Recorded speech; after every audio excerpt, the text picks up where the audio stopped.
Part 2 की starting में हमें म्यू को दिखाया जाता है जो कि सोया हुआ होता है। तभी वहाँ पे उसकी मॉम आ जाती है। मॉम उसे उठाने लगती है।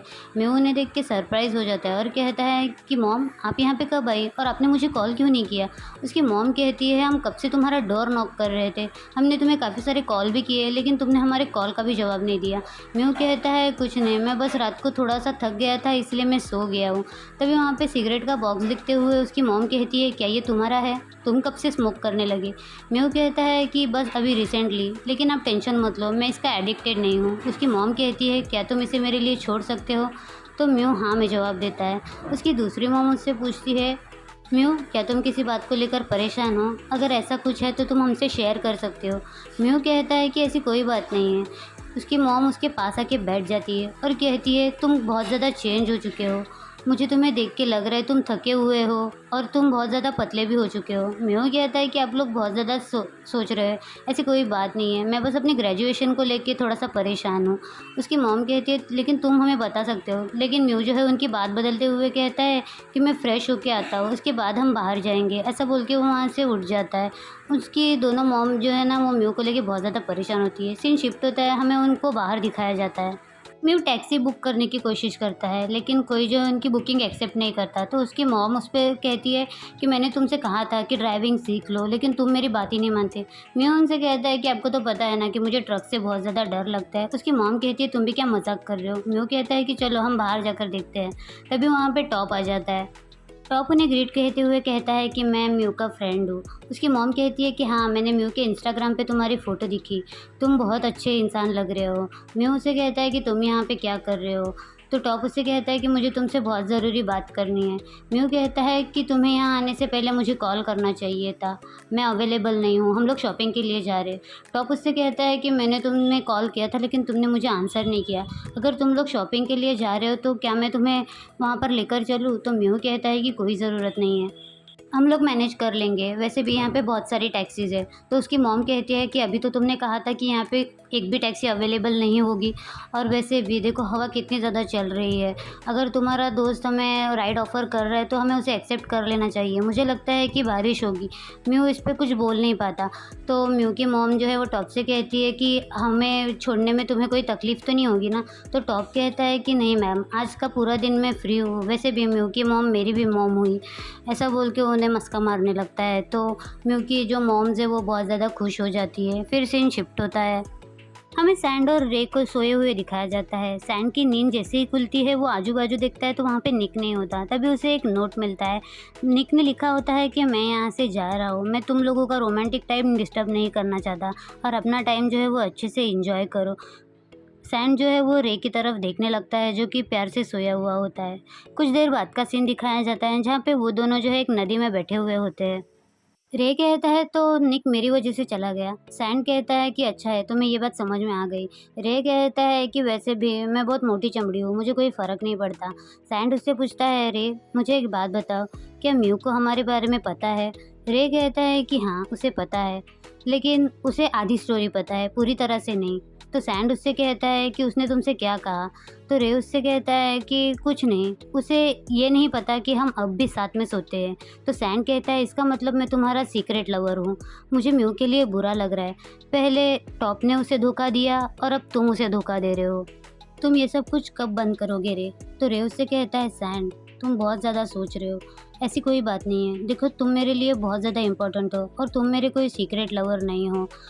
तुम ज़्यादा मत सोचो। सैंड उससे कहता है ये सब बंद करो रे और ये सब कहो भी मत। मैं कोई खिलौना नहीं हूँ, मेरे पास भी फीलिंग्स है। तुम कभी मेरे फीलिंग्स की कोई केयर भी करते हो? मैं आज तुम्हें एक बात बता देना चाहता हूँ कि मैं तुमसे प्यार करता हूँ। मैं सच में तुमसे बहुत ज़्यादा प्यार करता हूँ। कभी-कभी मुझे म्यू से बहुत ज़्यादा जेलस फ़ील होता है। इसलिए नहीं क्योंकि वो तुमसे प्यार करता है या तुम उससे प्यार करते हो। मैं नहीं चाहता कि तुम उसे मेरे लिए छोड़ दो, उसके साथ ब्रेकअप कर लो। लेकिन मैं ये भी नहीं चाहता कि तुम मेरे पे दया खा के मेरे पास आओ। और रही मेरी फीलिंग्स की बात तो मैं उससे खुद डील कर सकता हूँ। मैं अपनी फीलिंग्स को कंट्रोल में रख सकता हूँ। रे कहता है कि थैंक यू मुझे ये सब कुछ बताने के लिए। मैं भी तुमसे बहुत प्यार करता हूँ।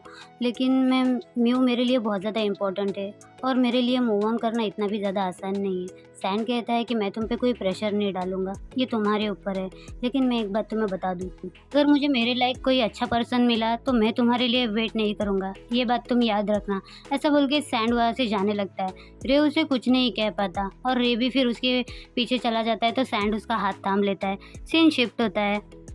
हमें टॉप को दिखाया जाता है जो कि म्यू के साथ शॉपिंग के लिए आया होता है। वो अपनी फ़ोन को देख के सोच रहा होता है क्या मुझे म्यू को इस बारे में बताना चाहिए। तभी म्यू उसके पास आके उससे कहता है कि तुम अभी फ्री हो, तुम अपने घर पे जा सकते हो। हमारी शॉपिंग जैसे ही कंप्लीट होगी हम लोग कैब करके घर पे चले जाएंगे। टॉप उससे कहता है कि मैं आज फ्री हूँ और तुम लोग की शॉपिंग बहुत ज़्यादा बाकी है, तो मैं ही तुम्हें घर पे छोड़ दूँगा। म्यू कहता है कि बोलो तुम्हें क्या बोलना है, तुम रे के बारे में बात करना चाहते हो ना, जल्दी से कहो। टॉप कहता है तुम जैसा सोच रहे हो ना कि रे सिर्फ तुमसे प्यार करता है, वो ऐसा नहीं है। और वो अपने फ़ोन को देख के सोचता है क्या मैं इसे बता दूँ, लेकिन फिर वो उससे कहता है कि मैं कोई डर्टी ट्रिक्स करके तुम्हें अपने पास वापस नहीं बुलाना चाहता। तुम्हें जो कुछ भी पता चले वो तुम्हें खुद से पता चल जाए तो ये अच्छी बात होगी। टॉप कहता है कि तुम मेरे बारे में चाहे जो कुछ भी सोच सकते हो, लेकिन मैं चाहता हूँ कि तुम अपनी लाइफ में खुश रहो और मुझे मेरा ओल्ड म्यू वापस मिल जाए। ये बातें चली रही होती है, तभी म्यू की मॉम जो है वो वहाँ पे आ जाती है। तो टॉप उनके हाथ से सामान लेता है, तो म्यू की मॉम उसे थैंक्स कहती है। टॉप कहता है आपकी शॉपिंग पूरी हो चुकी है। तो म्यू की मॉम कहती है कि हाँ, हमने हमारे कैफ़े के डेकोरेशन के लिए लिया है, क्रिसमस आने वाला है ना, तो तुम भी वहाँ पे आ जाना। यंगस्टर्स की ओपिनियन लेना हमें पसंद है। म्यू कहता है कि इसकी कोई ज़रूरत नहीं है, आप उसे परेशान मत कीजिए, मैं आपकी मदद कर दूँगा। टॉप कहता है कि इसमें परेशानी की क्या बात है, मैं भी आपका कैफ़े देखना चाहता हूँ, आपका कैफ़े आप दोनों की तरह ही स्वीट होगा। म्यू मुँह बनाने लगता है, तो म्यू की मॉम जो है वो म्यू के पास आके उससे कहती है कि टॉप देखो इसका ख्याल रखना, ये ना अपना ख्याल नहीं रख रहा है और वो बहुत ही ज़्यादा पतला होते जा रहा है। और मैंने तुम्हें जो खाना दिया है ना म्यू, वो तुम खाना और वो टॉप के साथ भी शेयर करना। म्यू उसे कहता है कि मॉम ये बहुत ही ज़्यादा रिच है, अपने लिए खाना वो खुद से खा सकता है, ला सकता है। तो उसकी मॉम कहती है लेकिन ये खाना मैंने हमारे हाथ से बनाया है, तो वो टॉप को ईज़िली कहीं पे भी नहीं मिलेगा, तो तुम उसके साथ शेयर करना। टॉप कहता है कि मुझे टेस्ट करने में बहुत ज़्यादा अच्छा लगेगा और आप टेंशन मत लीजिए, म्यू को कोई फ़र्क नहीं पड़ेगा। मैं आपके कैफ़े में विज़िट करने ज़रूर आऊँगा, अगर उसने इनवाइट नहीं किया तो भी। तो म्यू की मॉम कहती है अगर उसने इनवाइट नहीं किया तो हम तुम्हें इनवाइट कर रहे हैं, तुम ज़रूर आना। ऐसा बोल के वो टॉप के साथ वहाँ से चली जाती है। म्यू भी उनके पीछे पीछे चला जाता है। फिर सीन शिफ्ट होता है, हमें क्लब का दिखाया जाता है जहाँ पे निक जो है वो डैन के साथ आया हुआ होता है। डैन कहता है कि ऐसे प्लेसेस में मैं काफ़ी देर बाद आया हूँ, मुझे बहुत ओल्ड फील हो रहा है। तो निक उससे कहता है ये सब अपना माइंडसेट होता है, अगर आप सोचोगे कि आप ओल्ड हो तो ऐसा ही फील होगा, अगर आप सोच रहे हो कि आप इतने ही ओल्ड हो तो मैं आज से आपको डैडी बोलूँगा। तो डैन उससे कहता है कि यार मैं 40 साल का भी नहीं हूँ, तुम मुझे डैडी क्यों बुलाओगे। तो निक उससे कहता है कि डैडी का मतलब ऐसा फादर वाला डैडी नहीं, एक ऐसा पर्सन जो कि एज में बड़ा हो लेकिन फिर भी वो हॉट लग रहा हो। तो डैन उससे कहता है कि ये तुम्हारे ऊपर डिपेंड है, तुम जो चाहे मुझे बुला सकते हो और थैंक यू सो मच मुझे यहाँ पे लाने के लिए। फिर निक जो है उसके साथ डांस करने लगता है। तो डैन उससे कहता है कि आज के लिए मैं तुम्हारा डैडी बन जाता हूँ, मैं तुम्हारा बॉस नहीं हूँ। ऐसा बोल के वो उसके क्लोज आता है और बहुत ही ज़्यादा स्माइल कर रहा होता है और सडनली वो दोनों है ना एक दूसरे को किस करने लगते हैं। ये मोमेंट मुझे काफ़ी ज़्यादा अच्छा लगा, अगर निक मूव ऑन कर रहा होगा तो। फिर वो दोनों ना एक दूसरे को किस करते रहते हैं, फिर थोड़ी देर बाद अलग होते हैं और वो दोनों बहुत ही ज़्यादा खुश होते हैं। कुछ देर बाद है ना निक को वहाँ पे बॉस्टन दिखता है और उसका मूड जो है वो दोबारा से अपसेट हो जाता है कि बॉस्टन को किसी लड़के के साथ देखकर। तो वो डैन से कहता है कि मैं वॉशरूम में जाकर आता हूँ। तो डैन उससे कहता है कि ठीक है, मैं तुम्हारा यहाँ पे वेट करूँगा। तो निक जो है वहाँ से चला जाता है। निक वॉशरूम में आके कान लगा के सुनने लगता है। बॉस्टन की आवाज़ अंदर से आ रही होती है, तो वो डोर पे नॉक करता है। बॉस्टन कहता है कि कौन हो, दूसरे बाथरूम में जाओ। लेकिन निक दोबारा से नॉक करता है तो बॉस्टन डोर ओपन कर देता है। बॉस्टन कहता है कि तुम मेरा पीछा करते हुए यहाँ पे भी आ गए। निक कहता है कि मैं तुम्हारा पीछा नहीं कर रहा था, मैंने बाई चांस तुम्हें देखा तो मैंने सोचा आखिरी बार मैं तुमसे बात कर लेता हूँ। बॉस्टन कहता है तुमने मेरा डोर नॉक किया है तो बोलो तुम्हें क्या काम है। तो निक उससे कहता है कि मैं जो कुछ भी हुआ उस सारी चीज़ों के लिए तुमसे माफ़ी मांगना चाहता हूँ, मेरा सच में ऐसा करने का कोई मन नहीं था और मैं तुमसे ये आखिरी बात कहना चाहता हूँ कि मैं ना तुमसे सच में बहुत ज़्यादा प्यार करता हूँ। तुम जैसे हो ना मैं वैसे ही तुमसे प्यार करता हूँ, तुम्हें अपने आप को चेंज करने की कोई ज़रूरत नहीं है और मुझे पता है एक दिन तुम एक बहुत अच्छे फ़ोटोग्राफ़र बनोगे, जैसा तुम चाहते हो वैसे ही। और तुम एक बिल्कुल भी बुरे इंसान नहीं हो, तुम बहुत अच्छे इंसान हो और तुम जैसे हो वैसे ही तुम्हारे दोस्त भी तुमसे प्यार करते हैं और मैं भी तुमसे प्यार करता हूँ और आगे से तुम मुझे कभी नहीं देखोगे। मैं आखिरी बार जो है तुमसे बाय कहने के लिए आया हूँ, ऐसा बोल के वो वहाँ से चला जाता है। तो बॉस्टन के साथ जो लड़का होता है ना, वो उससे कहता है कि क्या ये तुम्हारा एक्स था? ये कितना ज़्यादा अनोइंग है और ड्रामा कर रहा है। तो बॉस्टन उससे कहता है कि आज हम कुछ नहीं करेंगे। ऐसा बोल के ना वो निक के पीछे चला जाता है। वो बाहर आके देखता है ना, तो वो निक डैन के साथ होता है और निक बहुत ज़्यादा खुश होता है। ये देख के पता नहीं बॉस्टन को शायद अच्छा नहीं लगता, ऐसा मुझे फ़ील हो रहा है। हाँ, फिर सीन शिफ्ट होता है। हमें रे और सैन को दिखाया जाता है, जहाँ पे रे कहता है तुम्हें पता है जब मेरा कार एक्सीडेंट हुआ था ना, तो मुझे लगा था मैं तो मर ही जाऊँगा और मुझे फ्लैशबैक के सीन आए जब मैं छोटा था, मेरी माँ मेरे सामने मर गई, मैं अपने दोस्तों के साथ हँस खेल रहा हूँ और जिस पर्सन से मैंने आखिरी बात की ना वो तुम थे। तो सैंड उससे कहता है तुम्हें पता है जब तुम्हारा एक्सीडेंट हुआ ना और उस एक्सीडेंट में अगर तुम्हें कुछ भी हो जाता ना, तो शायद मैं अपने आप को कभी माफ़ नहीं कर पाता। तो रे उससे कहता है लेकिन वो इंसान तो तुम ही थे ना जिसने मेरी जान बचाई। रे कहता है तुम्हें क्या लगता है अगर सच में मैं मर जाता तो मेरे लिए कौन कौन रोता? या फिर वो लोग यही सोचते ना कि अच्छा हो गया, एक धरती का बोझ कम हो गया, मेरे जैसा इंसान वैसे भी इस दुनिया में रहना एग्जिस्ट नहीं करता। तो सैंड उससे कहता है कि तुम बहुत ज़्यादा सोच रहे हो, तुमसे भी बहुत बुरे लोग इस दुनिया में हैं, तुम बॉस्टन को ही देख लो ना। लेकिन तुम्हें पता है क्या, अगर सच में ऐसा कुछ भी होता ना, तो मैं वो इंसान होता जो तुम्हारे लिए बहुत ज़्यादा रोता। ये कहता है कि अगर सच में ऐसा कुछ भी हुआ ना, अगर मैं मर गया तो तुम मेरे लिए एक सैड सॉन्ग गाना। तो सैंड उससे कहता है अपनी बकवास बातें बंद करो, ऐसा कुछ भी नहीं होगा, तुम ये ड्रीम के बारे में सोच रहे हो ना, तो तुम कभी नहीं मरोगे। रे कहता है कि ठीक है, अगर मैं ज़िंदा हूँ तो मैं तुम्हारे साथ तुम्हारे ड्रीम को पूरा करना चाहता हूँ। जहाँ-जहाँ तुम जाओगे मैं तुम्हारे साथ आना चाहता हूँ, क्या मैं आ सकता हूँ? तो सैंड कहता है कि हाँ, तुम आ सकते हो, लेकिन क्या इस बारे में तुम श्योर हो? क्या तुम मुझे हैंडल कर पाओगे? तो रे कहता है कि हाँ, मैं कर पाऊँगा। सैंड कहता है देखो रे, मैंने इतना ज़्यादा भरोसा किसी पे नहीं किया है। मैं तुम पे बहुत ही ज़्यादा डिपेंडेंट होता जा रहा हूँ। तो रे कहता है कि मैं भी। और वो दोनों एक दूसरे को किस करने लगते हैं। उसके बाद वो दोनों जो है एक दूसरे के साथ रोमांटिक नाइट स्पेंड करते हैं और बहुत ही ज़्यादा खुश होते हैं। यहाँ तो फाइनली यहाँ पे मुझे लग रहा है कि रे ने जो है ना अपनी फीलिंग्स पूरी तरह से सैंड को क्लियर कर दी है। सीन शिफ्ट होता है, हमें म्यू को दिखाया जाता है जहाँ पे रे आ जाता है उसके पास। रे उससे कहता है कि मेरी पनिशमेंट जो है वो पूरी हो चुकी है, तो म्यू उसके लिए खुश होता है। मैं उसे कहता है कि डॉक्टर से मिलना भूलना मत, तुम ड्रिंक क्विट कर रहे हो, मतलब ड्रिंक छोड़ने के लिए डॉक्टर से मिलो। तो रे कहता है कि ठीक है। मैं उसे कहता है तो तुम कल रात को कहाँ पे थे? मैंने तुम्हें कितना ज़्यादा कॉल किया, मैं तुम्हारे लिए वरीड था। तो रे उससे कहता है कि मैं अपने दोस्त के साथ था। तो म्यू कहता है कि सैंड के साथ थे क्या? तो रे कहता है कि हाँ, क्या टॉप ने तुम्हें सब कुछ बता दिया? तो म्यू उसे सरप्राइज़ लुक देते हुए कहता है क्या टॉप को इस बारे में पता है, लेकिन मैंने तो बस ऐसे ही पूछा और देखो मेरी बात सच निकली। यूँ कहता है क्या तुमने भी वही किया जो टॉप ने मेरे साथ किया था? तो रे उस पे कोई जवाब नहीं देता। तो म्यू उसे कहता है कि मुझे बहुत ज़्यादा खुशी है कि तुमने सैंड को चूज़ किया। रे कहता है क्या तुम्हें मुझ पे गुस्सा नहीं आ रहा है? तो म्यू कहता है कि मुझे तुम पे गुस्सा क्यों आएगा? उल्टा तुम्हें मुझ पे गुस्सा आना चाहिए क्योंकि मैंने तुम्हारा यूज़ किया था टॉप को जेलस फ़ील करवाने के लिए। रे कहता है कि मुझे इस बार में पहले ही पता था कि तुम आज भी टॉप से ही प्यार करते हो, लेकिन मैं खुद से झूठ बोलता रहा कि तुम शायद मुझसे प्यार करोगे।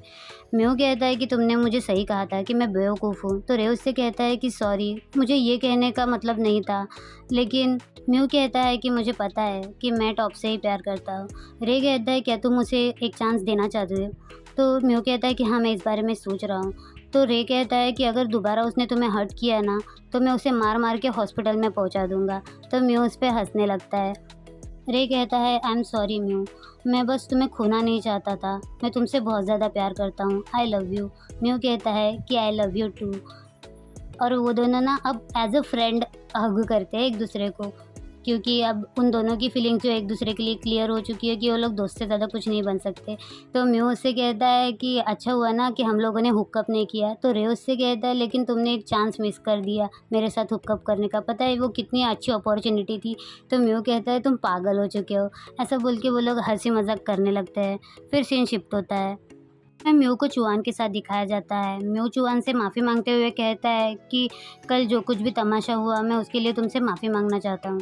तो चूहान कहती है कि इसकी कोई ज़रूरत नहीं है। म्यू कहता है कि मेरा सेल्फ कॉन्फिडेंस है ना बहुत ज़्यादा लो हो गया था और मैं एक ऐसा पर्सन बनने की कोशिश कर रहा था जो कि मैं हूँ ही नहीं।